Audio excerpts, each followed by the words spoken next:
Bienvenue à tous dans cette nouvelle vidéo consacrée aux stéroïdes anabolisants et au dopage de manière générale. Si vous faites du bodybuilding et que vous consommez des AAS, alors le sujet du jour vous concerne ou vous concernera, car il sera difficile d'y échapper, même si vous n'êtes pas carencé en vitamine D. Il s'agit de la perte de cheveux. Je m'appelle Vincent Duty, je suis préparateur physique pour athlètes professionnels en bodybuilding, et aujourd'hui, je vous fais la promesse que vous allez tout comprendre. Passion, action, noble intention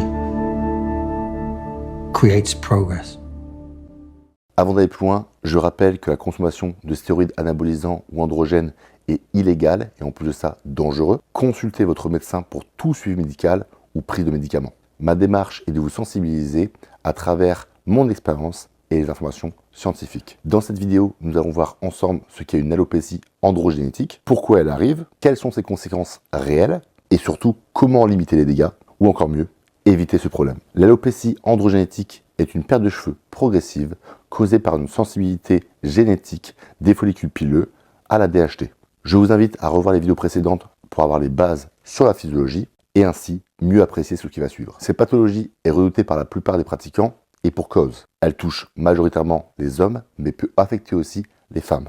La principale raison derrière cette calvitie précoce provient de l'excédent de DHT dû à l'exposition aux AAS. En s'exposant à des dosages supraphysiologiques d'hormones exogènes, les athlètes non naturels finissent avec des taux de DHT très élevés. Cette hormone est directement dérivée de la testostérone. Et celle-ci, c'est l'ennemi numéro 1 des follicules pileux. Ce qui, à long terme, va affiner les cheveux jusqu'à les faire tomber. Et en effet, elle attaque directement le cuir chevelu, premièrement en réduisant la taille des follicules pileux, mais aussi en raccourcissant leur cycle de vie, et pour finir, en diminuant la repousse des cheveux. Donc le résultat, il est très peu glorieux. Les cheveux s'affinent et tombent plus rapidement, jusqu'au final, ne plus jamais repousser. Il y a une chose à comprendre ici, c'est que les stéroïdes anabolisants vont juste accélérer le processus. Ce même processus, il est déjà inscrit dans vos gènes. Et ça, même sans prendre de produit. Si vous comptez des personnes chauves dans votre famille, comme votre père, votre grand-père par exemple, il est fort probable que vous vous exposiez encore plus à une calvitie précoce. Donc physiquement, ça va dépendre de chaque individu. Ça peut être les tempes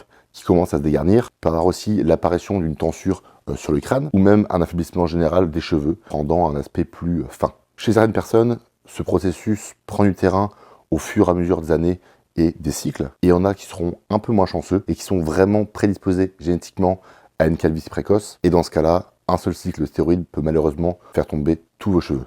Vous l'avez compris, dans un sport où l'apparence joue un rôle clé, perdre ses cheveux lorsqu'on a la vingtaine peut être un réel stress, ce qui peut mener à un complexe et également une perte de confiance en soi. Socialement, la perte de cheveux, elle est vue de plusieurs façons. Certains l'assument pleinement, alors que d'autres ne veulent absolument pas que cela arrive. Pris à part, la calvitie n'est qu'un dommage collatéral physique auquel on peut s'accommoder. Mais il ne faut pas oublier tous les effets secondaires possibles, tels que l'acné, la perte de la fonction érectile ou même la gynécomastie. Cette liste peu reluisante prouve encore une fois que la prise de produits n'est pas sans conséquence et qu'elle a bien un réel impact sur votre vie. Vous connaissez déjà ma première recommandation, elle va être simple, ne jamais commencer aucun stéroïde androgène et anabolisant. Si le mal est fait et que vous voulez limiter les dégâts, voici 4 stratégies que j'aurais aimé connaître il y a des années. Cela m'aurait permis de garder un peu plus de cheveux. Donc premier point, limiter les produits invasifs. Tous les stéroïdes ne sont pas égaux face à la perte de cheveux. Les plus androgéniques sont les plus destructeurs pour le cuir chevelu. Tous les dérivés de la DHT, le Primo, le Masteron, le Winstrol, la Navarre, etc. La testostérone à haut dosage peut elle aussi être destructrice, tout simplement parce qu'il y a une grande partie d'entre elles qui va être convertie en DHT pure. Si vous êtes génétiquement prédisposé, ces composés vont fortement accélérer la chute de vos cheveux. Deuxième astuce, bloquer la DHT avec des compléments alimentaires. J'ai l'habitude d'utiliser le saut palmetto qui va réduire la conversion de testostérone en DHT.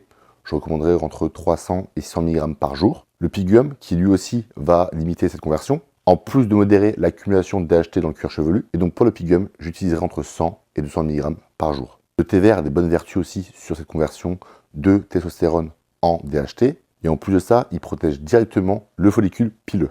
Pour le thé vert, je préconiserai entre 500 mg et 1 g par jour. Et je finirai avec l'huile de courge qui réduit quant à elle la DHT. 1 à 3 g par jour suffira largement. Certains médicaments existent pour bloquer cette conversion de testostérone en DHT, qu'on appelle l'enzyme 5-alpha réductase.